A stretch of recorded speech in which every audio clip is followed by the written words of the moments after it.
Alright, so hi you guys and welcome to my channel. I'm back with a new video and we're gonna check out a video called When a Criminal is Smarter Than the Police. So I'm not gonna ramble. Let's get straight into the video and see. This boy. I know if y'all had proof of me robbing somebody, we wouldn't even be talking. Y'all would have cuffed me, I would be charged with it. That's what I know, bro. In January of 2020, DaBaby, aka Jonathan Kirk, was supposed to be playing a show at a nightclub in Miami. But when the owner paid him only $20 out of the $30,000 he owed him, things got out of hand fast. The victim alleged that Kirk punched him in the face multiple times before he was attacked by more of Kirk's crew. Yeah, that's dirty. He was beaten up and knocked to the ground before being robbed for his phone, his credit card, and $80 cash. The only footage of the event was this piece of obscured CCTV footage. Kirk fled the scene in a black SUV before returning to the hotel a few hours later, only to be met by both of the victims and a team of police waiting to arrest him. He was escorted to the police station and told he was only there as part of an investigation. Shit, we just gotta do our investigation and that's it. But as it would turn out, they can do the investigation, but that was dirty. Like, I don't like violence, but like that's a lot of money that they're trying to screw him over with. 10,000 less. Like, come on. The investigation wouldn't be that simple. And unfortunately for the cops, Kirk spent his hour in the interrogation room displaying exactly what to do in this situation and making the cops' lives as difficult as he possibly could. What's your full name? Come on. We just want to get it for you. This is just a formality. Just tell, name, date of birth, and all that stuff. Immediately, it's obvious that this isn't going to be an easy one for the detectives. Kirk starts off by refusing to answer any of the officer's questions, even just regarding his own name. He's already been read his Miranda rights, informing him that he has the right to remain silent, so it seems as though he's choosing to do just that. Interestingly, however, he is choosing to waive his right to a lawyer, and let's be honest here, it's not because he can't afford it. The best course of action if you're ever put in this scenario is to stay silent and ask for a lawyer. But this time, Kirk is confident that he'll be able to wriggle out of this himself, as long as he chooses his words carefully. An incident occurred at the hotel, 1500 Southwest First Avenue, that you were there for, correct? What incident? An incident. You had an altercation with somebody? No. You didn't. Did you have a business dealing with somebody? No. You didn't. No. So somebody didn't bring you $20,000 in front of the hotel in your SUV? No. Somebody bring $20,000 that wasn't theirs and lied to them and told them that it was for an event of theirs on the 31st. And lied to them. That person, once he realized they were doing bad business, said nah and left for his $20,000. Okay, so you didn't count. And got my contact information to do business the right way. That's what happened. What time was this, sir? I don't know. Whatever time they told us. Whatever time the camera showed me not robbing no damn body that time. Kirk is claiming that he had nothing to do with anything that happened outside. His story is somewhat unclear, but he's essentially saying that his manager was talking with an event promoter about playing at a nightclub called Cafe Iguana Pines. But it turns out the money that they were offering was stolen, and the promoter was acting strange during the deal. So instead of taking it and going through with it anyway, he told them to... Stolen, so they only had the 20. Not the 30, because the 10K was stolen? Get their act together and left without an argument. This, of course, does not explain the altercation outside that was clearly caught on camera, but with the footage unclear and no witnesses nearby to identify the assailants, as long as Kirk sticks to his story, theoretically, things should be perfectly fine. Common sense. You know what I made to even be down here? A promoter booked me at that hotel. I didn't pay to be at the hotel. I was paid for. You'd have let me in my room, you would have saw close to $250 million cash, legally, hard-earned money. I don't gotta take nothing from nobody, bro.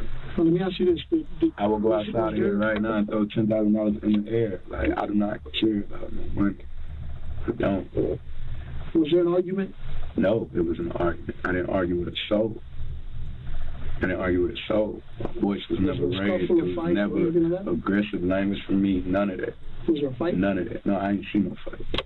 And nothing was taken. We shouldn't be in no robbery, bro.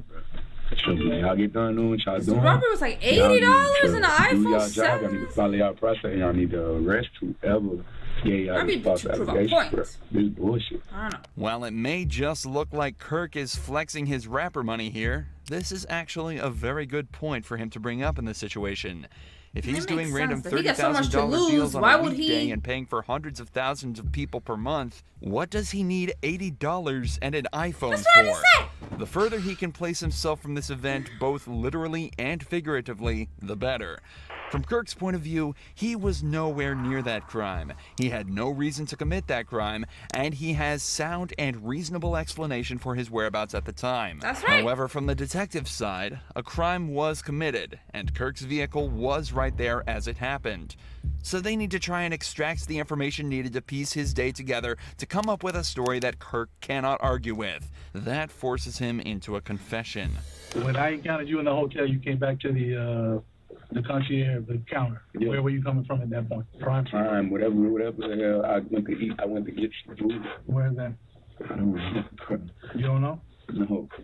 How'd you get there? In the car. What kind of car? Was it a car you drove? Somebody else drove? Uber. A Uber? Yeah. What kind of car was it? Small car, SUV, truck, what? I don't know. Let's talk about what matters. That's why we're here. Let's talk about what y'all need to get me about this stuff. When I'm driving in the car, what I went to go eat, what time I went, that don't have nothing to do with the fact I ain't robbed a damn soul. Me, nobody around me, ain't nobody robbing nobody. Let's take the word robbery out of the picture. So while we here, we taking the word robbery out of the picture. Y'all are robbery detectives. This is robbery unit. That's the second word he said. That's the second word he said when he came in here, robbery. Come on, bro. Okay, listen. He told me, he asked to question me about a robbery when I walked in my hotel. Robbery? I had every answer to the question you needed right there. Whoa, that ain't it. That's false. Okay, throw that out the window. We talking about robbery, bro. It's nothing for me to talk about. I didn't rob. So do you think that we just woke up this morning and decided to just... I think y'all got a phone call from somebody that's already a liar. I know they're a liar. Got a phone call from somebody that's a liar and y'all bought it. Y'all believed it. Y'all got me in here and y'all put me in handcuffs. Brought me outside the hotel in handcuffs, cameras and shit all on me. Come on, bro. This shit is bad for what I got going on. And I ain't even do shit to that, man. Even without a lawyer present, Kirk knows exactly what to do. He currently has the upper hand in this interrogation and needs to keep it that way.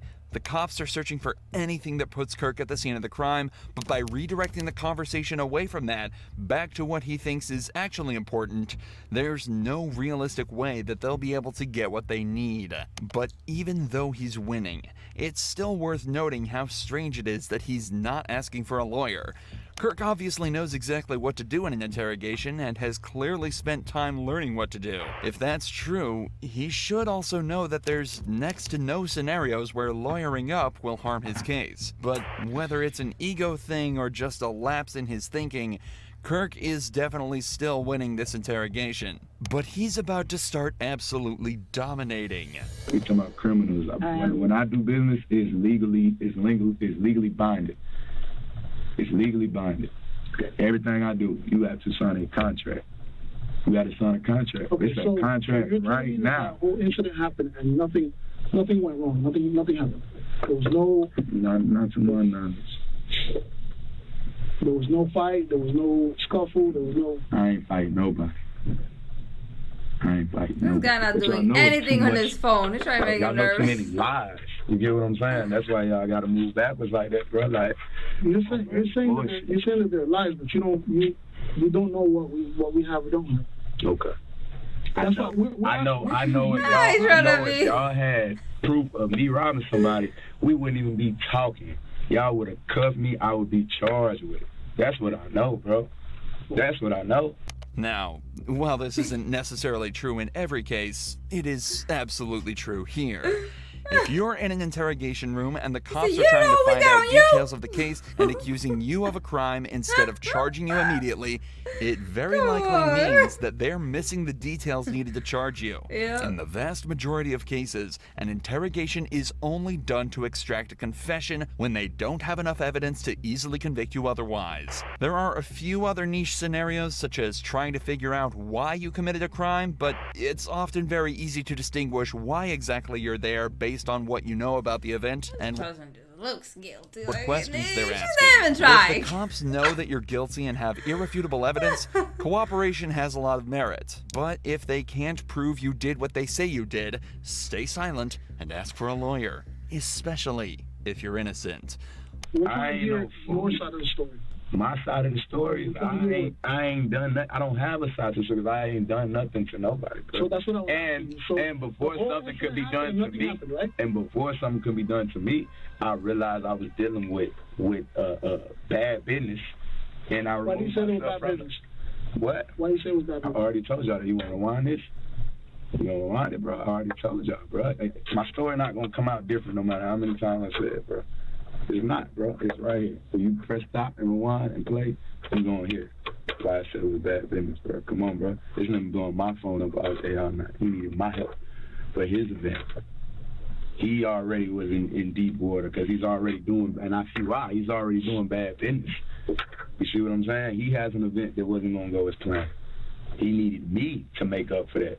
He needed me to cover his ass, so he brought in another person, lied to him, swindled him. He thinking he coming to book me for a whole different event, and they tricking him, got him paying me to come do a walkthrough tonight. Come on, bro. These niggas full of shit. And matter of fact, check them cameras. Y'all got crime scene investigation unit out there, check the cameras. See him meet up with somebody else in the lobby. Ask him, hey, who's that? Ask him. Follow up on what I'm telling y'all. That's what we're trying to I mean, hear shit. your side of the story. At the end of the day, I would expect people to act on common sense anyway. The cops have realized that they're definitely not getting anything out of him for now. He's told his side of the story and made it clear that it won't be changing, no matter what they say.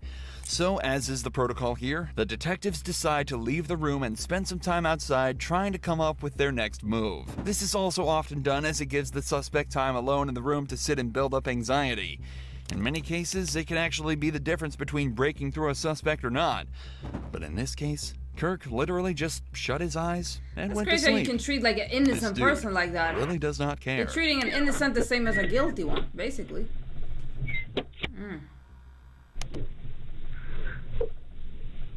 However, it seems as though the detectives couldn't come up with their next step and decided that nothing was going to make this guy budge.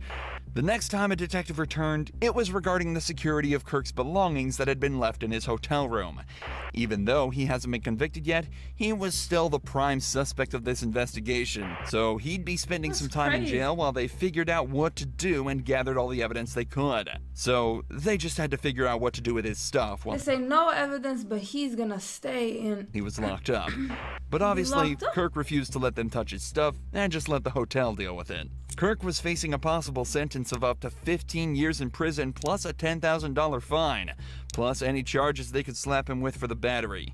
That's only if they could gather But enough they didn't pay him the $10,000. How is he gonna get a fine? evidence, though. Evidence they absolutely were not getting from Kirk, or the blocked security footage that was the only evidence the crime even took place. So just after 48 hours in jail, DeBaby was released and sent on his way. Just 2 months later, all charges were dropped, and he remained a free man. Wow. That's crazy. How the whole system goes. Wow. Alright. Let me know your opinion. And this one. That's one thing that, imagine if you're innocent and they're gonna treat you like you're not. That they have the rights to do that. And imagine, like, if you're innocent and he say, like, you need to get a lawyer and all that if you're innocent. Like, but if you think that you're innocent, you're like, I don't need to do any of that. I'm innocent, right? A guilty should, do all that. But, yeah, it's just, oh, well, that's how it goes. And then just that they trying to, like, make you change your story, open up, like, with the question. If you tell your story and you're innocent, you're like, this, and they're like, nah, we gotta dig deeper into this. I'll be like, hold on. And just hours go by, and you never know what a person is going through at that moment. Like, shish. Anyways, comment down below your opinion.